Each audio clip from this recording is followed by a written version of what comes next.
आज कार्याचं कीर्तन म्हणजे भगवान कृष्णाचे चरित्र गाण्याचा दिवस आहे. तर भगवान कृष्णाचं चरित्र आजच गायलं पाहिजे असं नाही. सदा सेव्या रम्या भागवती कथा कायम ऐकलं पाहिजे, सदैव ऐकलं पाहिजे. पण एक बोलू का, सदैव ऐकलं पाहिजे, सदैव गायलं पाहिजे, आज मात्र गायलंच पाहिजे. तुमच्याकडे संक्रांत असते का? संक्रांत आली आता जवळ, तो का म्हणे जवळी आली जवळ. त्या संक्रांतीच्या आदल्या दिवशी माता मौल्यांना उपवास असतो. त्या शब्दाला त्या दिवसाला नाव काय तुमच्या इकडे? भोगी. त्या दिवशी खायला काय करतात? बाजरीची भाकर आणि ती मिक्स केलेली भाजी असते. बरोबर. बाजरीची भाकर एरवी खात नाहीत का? एरवी खातात. बाजरीची भाकर एरवी खातात, पण त्या दिवशी खावाच लागत. तो विधी आहे. तसं कृष्णाचं चरित्र गायलं जातं, रोज ऐकलं जातं, आज मात्र गावच लागतं. हा विधी आहे, हा नियम आहे. पण ते कृष्णाचं चरित्र अत्यंत गोड आहे. का महाराज? अन्य चरित्र असताना कृष्णाचं चरित्र आम्ही का गायचं? फायदा काय आम्हाला? 3 शब्दात फायदा सांगतो. भगवान कृष्णाचं चरित्र प्रेरणा देतं, भगवान कृष्णाचं चरित्र पावित्र्य देतं, आणि भगवान कृष्णाचं चरित्र प्रेम देतं. कृष्ण चरित्रात काय काय आहे? क्रम बदलतो थोडासा. पावित्र्य. कृष्ण चरित्रामध्ये पावित्र्य मिळतं. हो. पवित्र होईन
पवित्र होईन चरित्र उच्चारे कथा त्रिवेणी संग देव भक्तानी नाम तेतीचे उत्तम चरण रज वंदिता परिणाम जळती दोषाचे डोंगर शुद्ध होती नारी नर. पण कोण गाती ऐकते सादर जे पवित्र हरिकथा.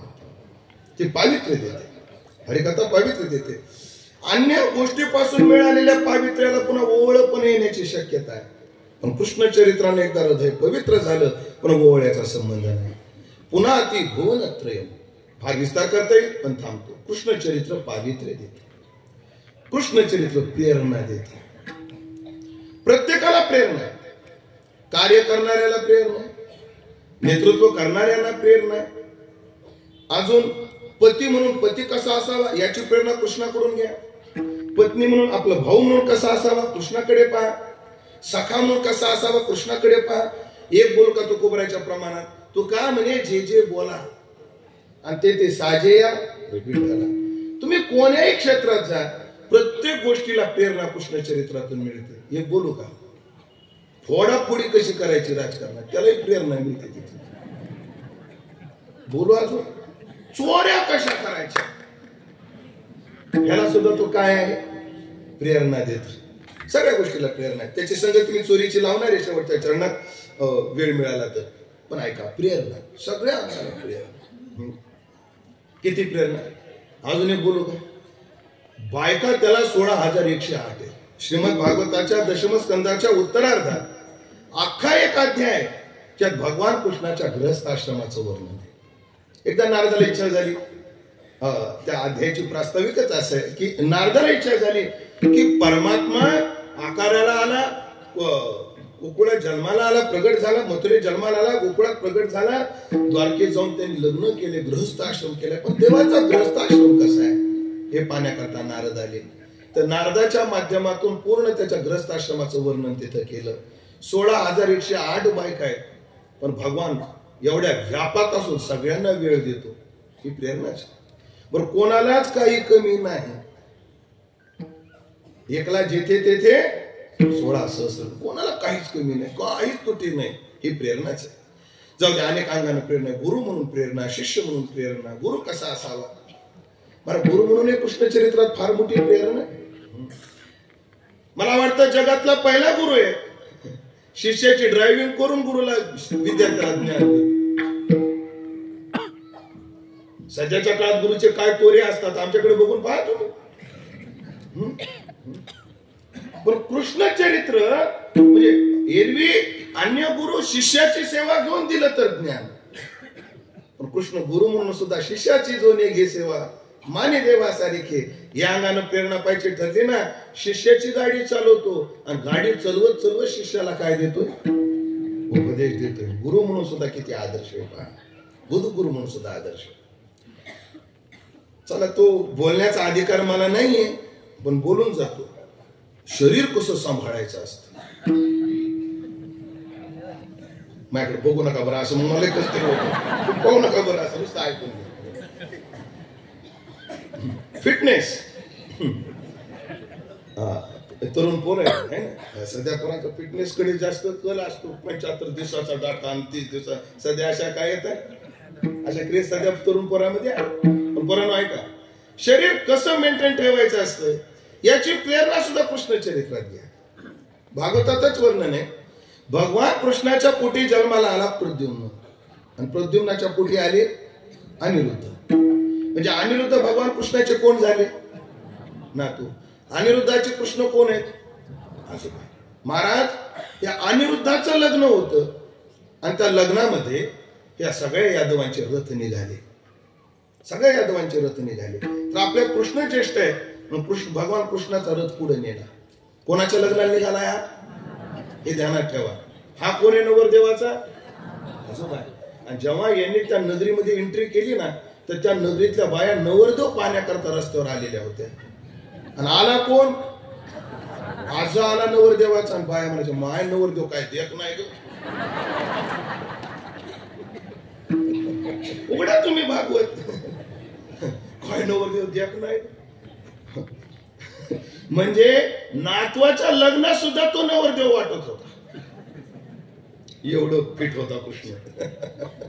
नातवाच्या लग्नामध्ये सुद्धा कोण वाटत होता, नवरदेव वाटत होता. म्हणजे म्हातारपणी तो तरुण दिसत होता. आम्ही तरुणपणी असो.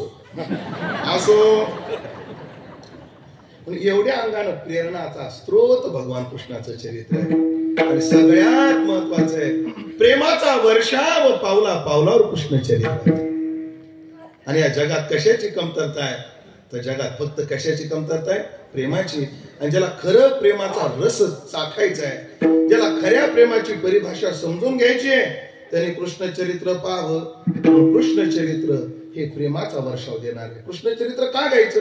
काहीच चरित्र प्रेरणा देतं पण प्रेम नाही देत, पावित्र्य नाही देत. असे काही चरित्र आहेत. काय होतं, काही काही नावं घेतली तर कोणाच्या विशिष्ट समाजाच्या, विशिष्ट नेतृत्व स्वीकारणाऱ्यांच्या, त्यांचे जे फॉलोवर, काय शब्द आहे बरोबर ना, त्यांच्या भावना दुखावतात म्हणून नाव घेत नाही मी. पण बाबा, काही चरित्र प्रेरणा देतं पण पावित्र्य नाही देत. काही पावित्र्य देतं पण प्रेरणा नाही देत.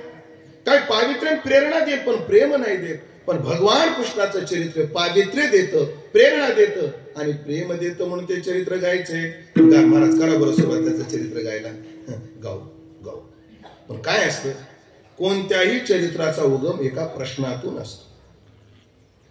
चरित्राचा उगम कशातून होतो? प्रश्नातून. तुम्ही कोणतंही पुराण उघडा, कोणतंही, त्या पुराणाची सुरुवात असते नैमिषारण्यामध्ये आसनावर सूत बसलेले आहेत, शौनकादी ऋषी समोर बसलेले आहेत आणि त्या शौनकादी ऋषींनी सुतांना प्रश्न केलेला आहे. पुराण चालू झालं. याच्यात काय असतो? महत्वाचा प्रश्न असतो, विचारणारा पाहिजे. अर्जुना वाडे कोडे अखंड बोलू आवडे, पण काय की जे न जोडे पुसती यायचे, विचारणारा पाहिजे. पाना कधी फुटतो? झटणारा असेल तेव्हा. अगा ताण्याची नि लागता झटे, मग पाना फुटतो ना. म्हणून गीतेसारखं तत्वज्ञान हे प्रश्नातून निर्माण झालं. आता केन प्रयुक्तोयम समाधीस्थच आपलं मला स्थितप्रज्ञाच्या प्रश्नाचा श्लोक पाहिजे. स्थितप्रज्ञेचे का भाषा. महाराज लोक माता मौलीची गीता बी काय तयार आहे. पुढच्या वर्षी जन्म भेटला ना माता मौलीनं तुमच्याच पोटी घ्यायचा मला. आणि ऐकलं का? नुसती गीता पाठ नाही, अर्थाची नजर आहे. अर्थाची नजर आहे. स्थितप्रज्ञाच्या लक्षणाचा प्रश्न म्हटल्या बरोबर या माता मौल्यामध्ये स्थितप्रज्ञेचे का भाषा, या अर्थाची नजर असल्याशिवाय. हो, पुन्हा एकदा तुमच्या चरणी नमस्कार, धन्यवाद. म्हणून 17व्या अध्यायाच्या समारोपात संजय म्हणतो, हा हे नपुसता हे गोटी तरी देव का सोडती गाठी, मग कैशेनी आम्हा भेटी परमार्थीशी. अर्जुन म्हणतो संजय म्हणतो धृतराष्ट्रा राजे, अर्जुनानं जर हा प्रश्न विचारला नसता ना, देवाने परमार्थाचं गाठोडं सोडलं असतं का? आणि देवाने परमार्थाचं गाठच सोडलं नसतं तर तुमची ना आमची परमार्थाची भेट झाली असती का? आणि भेट जर झाली नसती तो होतो अज्ञानाची अंधारा, ओ संतीत जन्म ओहरा, तो आत्मप्रकाश मंदिरा आत्मा आणले, एवढा तुम्हा थोर केला येणे उपकार, म्हणून हा व्यास सहोदर संजयो म्हणे. प्रश्न महत्वाचा आहे. मग कृष्ण चरित्र गाताना सुद्धा प्रश्न श्री गुरु शेखर महाराज सांगत असतात, कथा शब्द कसा आहे? यथा तथा तशी कथा म्हणे, येन प्रकारेन यथा, तेन प्रकारेन तथा, तसं केन प्रकारेन कथा. प्रश्न कथा प्रश्नातून जन्माला येते. पण कृष्ण चरित्र आज आम्हाला गायचंय, जे प्रेरणा पावित्र्य आणि प्रेमाचा स्त्रोत आहे. त्या कृष्ण चरित्राबद्दल प्रश्न निर्माण करू का? भगवान कृष्ण चरित्र हो कसं केलं बरं भगवंतानं चरित्र? कधी केलं बरं चरित्र? का केलं बरं चरित्र? असे 3 प्रश्न. आणि या 3ही प्रश्नाचं उत्तर आजच्या अभंगात. देवानं चरित्र का केलं? 3ऱ्या चरणात. म्हणजे काय त्यातही अजून असं आहे, भगवान कृष्णाचं चरित्र द्वारकेत पण आहे, मथुरेत पण आहे, पण आज गोकुळाचंच गायचं का? करपात्रीजीचं चिंतन आहे, देवाचं द्वारकेतलं चरित्र पूर्ण आहे. द्वारकेतलं चरित्र आपलं नाही, मथुरेतलं चरित्र पूर्ण आहे. मथुरेत द्वारकेतलं चरित्र पूर्ण तर आहे आणि भगवंताचं गोकुळातलं चरित्र हे परिपूर्ण तम. म्हणजे असं का केलं? त्याने उत्तर दिलं, अनंत गुणाची रास परमात्मा आहे, पण त्याने थोड्याच गुणाचं प्रगटीकरण मथुरेत केलं. त्यापेक्षा द्वारकेमध्ये जास्त गुण प्रगट केले आणि गोकुळामध्ये मात्र जे गुण होते ते तर प्रगट केलेच, पण जे नव्हते तेही प्रगट केले. म्हणजे गुण प्रगटही केले, गुण उधळले सुद्धा या. अशी संगती विद्वानांनी लावली. बघा तुम्ही द्वारकेमध्ये कृष्ण, मथुरेतलं जे चरित्र आहे ना, देवाच्या थोड्याच गुणाचं प्रगटीकरण. द्वारकात त्याच्यापेक्षा अधिक आहे, पण गोकुळामध्ये परमात्म्याने सगळ्या गुणाचं प्रगटीकरण केलं. काय असतं प्रगटीकरण? गुणाची उपस्थिती, उपलब्धी आणि त्याचं प्रगटीकरण याच्यात अंतर असतं. उदाहरणार्थ मी जाऊ द्या, आदरणीय पंढरीनाथ महाराज ते सुंदर कीर्तनही करू शकतात, ते गाऊही शकतात आणि ठेकाधरीला असेल वाजवूही शकतात. उदाहरणार्थ वाजवू शकतात, पण वाजवता येतं, पण वाजवायची संधी मिळाली पाहिजे. गाता येतं, पण तो गुण प्रगट करण्याची संधी मिळाली पाहिजे. कीर्तन करता येतं, तोही गुण प्रगट करण्याची काय मिळाली पाहिजे? संधी. पण भगवंताचं गोकुळातलं चरित्र श्रेष्ठ चरित्र काय? कारण त्याला सगळ्या गुणाला प्रगटीकरणाला वाव त्या क्षेत्रामध्ये मिळाला आणि सगळे गुण त्याचे तिथे प्रगट झाले. म्हणजे परिपूर्णतम चरित्र आहे. मग महाराज गोकुळातलं चरित्र देवानं काय केलं तिसरं चरण. देवानं कसं केलं दुसरं चरण. आणि महत्वाचा प्रश्न आहे, भगवंतानं चरित्र कधी केलं असं जेव्हा आम्ही तुकाराम महाराजाला विचारलं तेव्हा तुकाराम महाराज बोलले कधी केलं म्हणजे यदसे चरित्र केले